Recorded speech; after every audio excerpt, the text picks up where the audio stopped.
Hello, beautiful person. I am so happy to be here with you again today. Take two. Sorry that it died on me before, but here we go. How to love someone who is more successful than you. So it is day 8, I believe, of the 14-day challenge. And I'm still talking about this book, Mindset by Dweck. And today I am talking about chapter 6, which is about relationships. And she calls it Mindsets in Love or Not. Excuse me while I just look at my notes. I made a Google Doc. I mean, this book is just so full of amazing things. So I made a Google Doc in which I put my notes for the most important things for me, my cliff notes, if you will, from this book. And I will be happy to share it with you if you would like. So let me carry on. So chapter 6, she's talking about relationships. So relationships between, romantic relationships, between kids in school, say bullies and the bullies and the bullied, and so on. And of course, she's looking at everything from the point of view of the two mindsets. The fixed mindset, in which you think that everything is fixed, your traits are fixed, your talent and intelligence are fixed, and if you're not good at something, you're never going to be good at something. And if you think you are talented at something, you should just be able to do it with no effort because you're a natural. So that's kind of like a brief description of the fixed mindset. And then there's a growth mindset, in which people believe that they can grow and improve in every area of their life, including how smart they are, and how successful they are, and how skilled they are at doing certain things. So how does that come into relationships? So first of all, she did some research where they looked at, they asked about 100 people about a time when they were rejected, like a terrible rejection in a romantic relationship.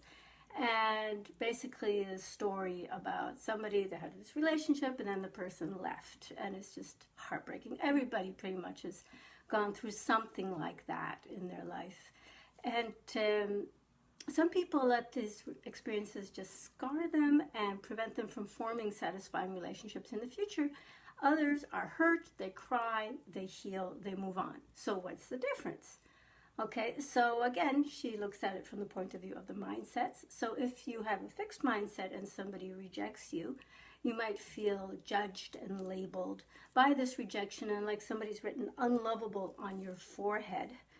And the other thing that happens with people who feel this way is that they're looking for revenge. She quotes someone who says, "If I had to choose between me being happy and him being miserable, I would definitely want him to be miserable." And this whole idea that revenge is sweet, she says this must have been coined by a fixed mindset person, because growth mindset people don't waste time on revenge. So in a growth mindset, somebody's hurt you, it's not fun, you're hurt, you cry, and then you need to understand, you need to forgive, and you need to move on. And people want to learn from this. There's a quote here: "That relationship and how it ended really taught me the importance of communicating. I used to think love conquers all, but now I know it needs a lot of help. I also learned something about who is right for me. I guess every relationship teaches you more about who's right for you." That is a person with a growth mindset. And then here's another one, which is totally my favorite. She says, "I'm no saint, but I knew for my own peace of mind I had to forgive and forget. He hurt me, but I had a whole life waiting for me, and I'll be damned if I was going to live in the past. One day I just said good luck to him and good luck to me." Gloria Gaynor couldn't have said it better, right? So the thing about, oh, hi Sarah, nice to see you. What time is it in Israel? Oh my goodness. So the fixed mindset, people with a fixed mindset not only think that their traits are fixed, but they think that the other person's traits are fixed, and they might also think that the relationship's traits are fixed. It's either a good relationship or a bad relationship, and it's all fixed and it can't be changed. And everything is up for judgment.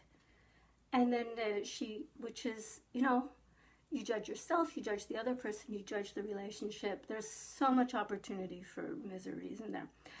And she brings another couple of interesting things. One thing is, if you have to work at it, it wasn't meant to be. Like this person who mentioned earlier that he thought that love conquers all, and then he discovered that you actually have to work at a relationship.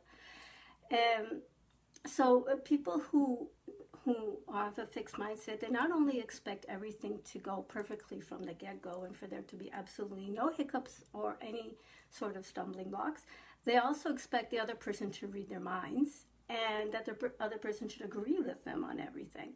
This is just such a recipe for disaster. And then the other thing is, which is really a problem, especially when you look at what went before what I just said.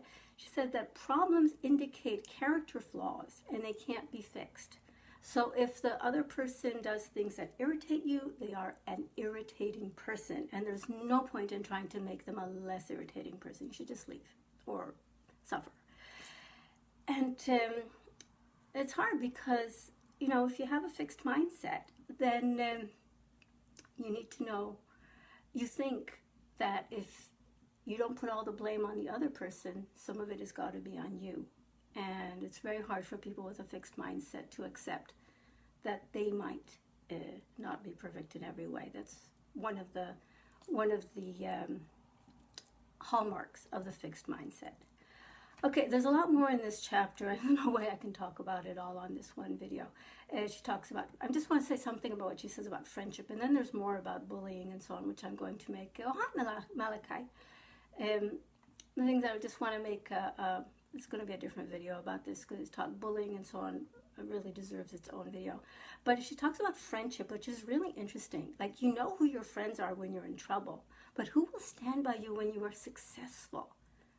I found that so intriguing, okay? Your failures and your misfortunes, I'm quoting her here, don't threaten other people's self-esteem. Ego-wise, it's easy to be sympathetic to someone in need. It's your assets and your successes that are problems for people who derive their self-esteem from being superior. That just blows my mind. I know it's true, but it totally blows my mind. And I hope it blows yours.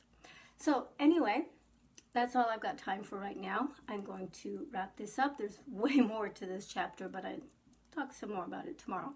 So if you would like access to this Google Doc that I have made, which has my cliff notes from this book, just drop me a message. I'll be thrilled to share it with you.